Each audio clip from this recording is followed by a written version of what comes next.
Doctor ওসির বাড়িতে ED রেডে এটা কি মনে করছেন যে পুলিশকে ব্যবহার করা হচ্ছে কালো টাকা নির্বাচনী? বারবার হয়েছে, পুলিশের গাড়িতে আছে কয়লার টাকা, পুলিশের গাড়ি করে পাচার হয়। মমতা ব্যানার্জি আজকে বলছেন নাকি সেন্ট্রাল ফোর্স করে।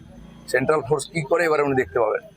দেখুন, যে যত এই রাজত্বে প্রভাবশালী সে তত বেশি দুর্নীতির নয়ছয় করে, টাকা লুট ইত্যাদি সবাই বোঝে এবং তারপর পাওয়ার দেখায়, ফলে পাওয়ারের সঙ্গে দুর্নীতি সম্পর্কিত হয়ে গেছে। আপনি যার কথা বলছেন আমি যা দেখেছি সে তো অল পাওয়ারফুল। কলকাতা পুলিশ চালায়, ওই করে সেই করে, 6কে 9 করে, হয়কে 9 করে, যা খুশি করে। ফলে নিশ্চয়ই কোনো গন্ডগোল হয়তো আছে, আর যদি না থাকে তাহলে এইদিকে যোগ্য জবাব দিয়ে দেবে যে কিছুই পাওয়া গেল না।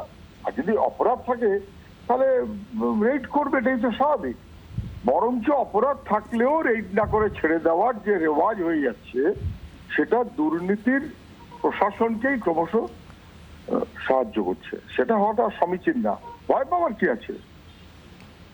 তৃণমূলের নেতারা তো কত কিছু চেষ্টা করেছে, আমাদের লোকেরা তো ভয় পায়নি, বিনা কারণে জেল খেটেছে, ভয় পায়নি।